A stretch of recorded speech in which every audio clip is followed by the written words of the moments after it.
مختلف قسم کے کھانے لگے ہوتے ہیں. ان سے پوچھئے کہ جس کا بچہ بھوک سے بلبلا رہا ہو اس کے ماں باپ کی کیا حالت ہوتی ہے. یہ نہیں ہے کہ اگر مسلمان کا بچہ بھوک سے رو رہا ہو یا بیماری سے تڑپ رہا ہو تو صرف اس کو کھانا کھلا دو، اس کا علاج کرا دو. یہ انسانیت نہیں ہے. انسانیت یہ ہے کہ یہودی کا بچہ ہو، عیسائی کا بچہ ہو، بت پرست کا بچہ ہو، کسی بھی مذہب کا بچہ ہو، بھوک سے تڑپ رہا ہو تو وہ اس کے لیے تڑپ کے لیے، اس کے کھانے کے لیے تڑپ جاؤ. وہ بیمار ہے تو اسے دوا وغیرہ دے کرو، اس کا علاج کرو. یہ ہے انسانیت. روزہ بھوک لگنے کا نام نہیں ہے. پورے ماہ رمضان یہ تو گزرتا ہے، ہر سال 10 دن کا فرق آتا ہے. ہر مہینے، ہر سال مہینے بدلتے ہیں کیونکہ قمری ہے. یعنی اللہ نے یہ سسٹم رکھا کہ ہر مہینے کے اندر رمضان المبارک کا روزہ آئے تاکہ انسان کو پتا چلے کہ کس مہینے میں کس کی کیسی بھوک ہوتی ہے. سبحان اللہ. یہ ہے انسانیت. اللہ نے انسانیت کو فروغ دینا ہے نا کہ روزہ رکھا ہے، پتا چلے کہ کون کتنا بھوکا ہے. ورنہ مالدار اور پھر دیکھیے مساوات کہ بھوکا روزہ رکھ کر امیر ہو یا غریب دونوں کو برابر کر دیا. دونوں کو برابر کر دیا تاکہ امیر کو احساس ہو کہ بھوک ہوتی کیا چیز ہے. جب اسے بھوک کا احساس ہوگا تو کسی غریب کی بھوک کا احساس کرے گا. اور جس نے کر لیا یہی انسانیت ہے.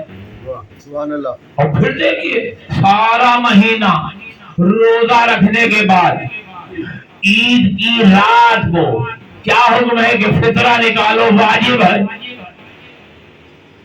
چاول کھا رہے ہو یا گندم کھا رہے ہو یا دونوں کھا رہے ہو، مجھے اس سے بات نہیں کرنی کہ اس کا کیا نصاب ہے، لیکن یہ ہے کہ فی آدمی 3 کلو ہم نے نکالنا ہے. اب وہ چاول کا نکالا یا آٹے کا نکالا، جو بھی نکالا، لیکن یہ یاد رکھیے گا کہ اگر 500 روپیہ کسی کا فطرہ نکل رہا ہے تو ایک آدمی کو پورا 500 دینا ہے. یہ نہیں کہ 250 کر کے 2 آدمی کو دے دو، فطرہ پورا دینا ہے. اور پھر یہ بھی ذہن میں رہے کیونکہ جب سے پاکستان بنا ہے بیماری بھی آ گئی ہے کہ سڑک پار کر کے وہ سید بن گئے. اب جب سید بن گئے اب فطرے کی باری آئی. انہیں تو پتہ ہم سید نہیں ہے، لیکن اگر ہم نے سید بن کر فطرہ نہ نکالا تو ہماری تو بے عزتی ہو جائے گی کہ ہم تو سید کہلا رہے تھے اور فطرہ غیر سید کا. تو یاد رکھو فطرہ صدقہ ہے جو سیدوں پر حرام ہے. اگر کسی غیر سید نے سید بن کر فطرہ کسی سید کو دے دیا تو اس نے حرام کام کیا ہے کیونکہ سید پر صدقہ حرام ہے. تو لہذا اگر سید بن ہی گئے ہو تو فطرہ تو کم از کم سید کو مت دو. 2 گناہ تو مت کماؤ. ایک تو تم نے اپنے باپ کو بدل لیا، اپنی ماں کو گالی دی.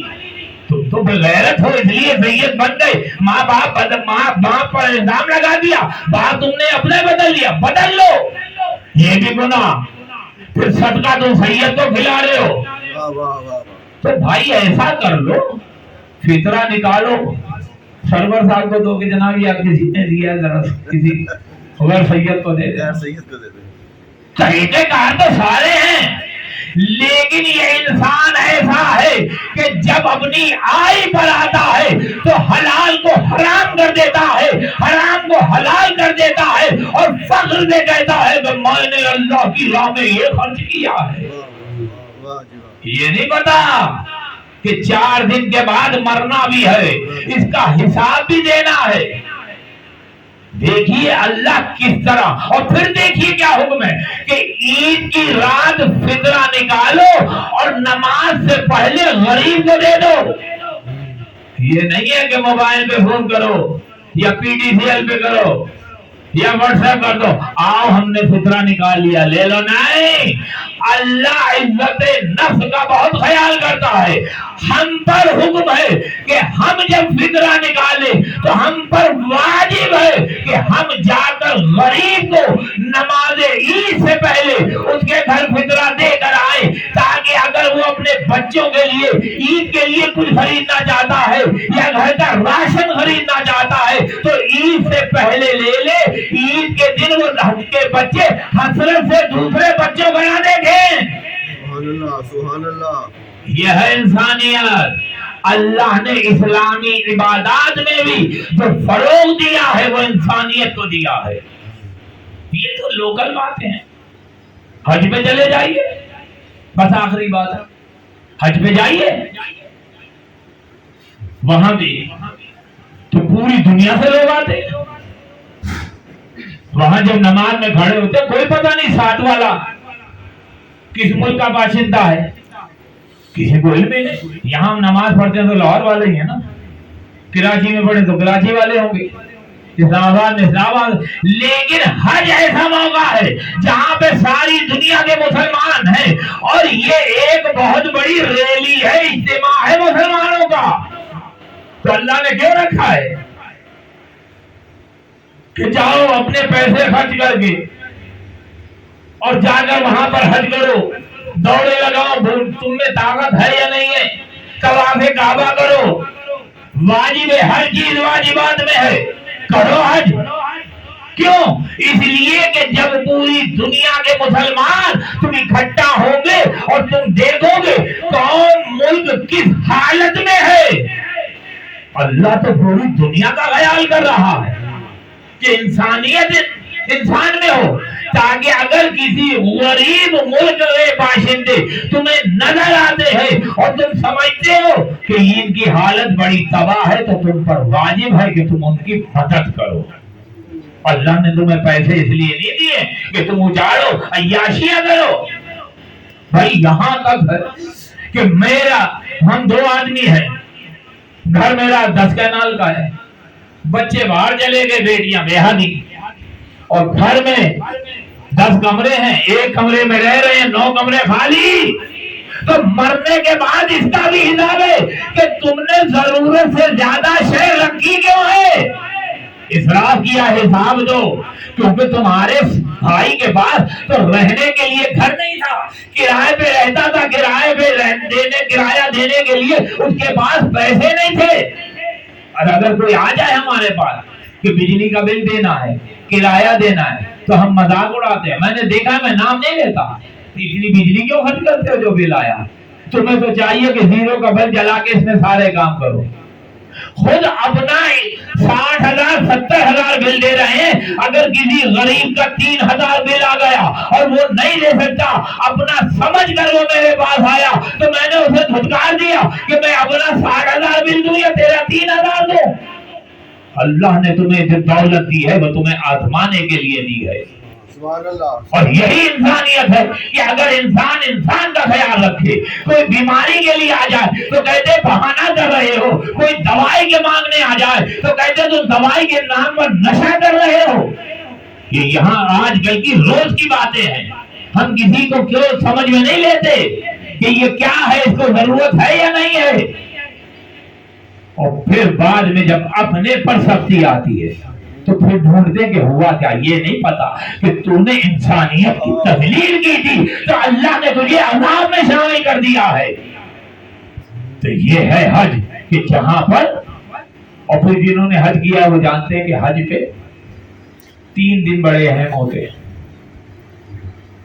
8 ذی الحجہ، 9 ذی الحجہ اور 10 ذی الحجہ۔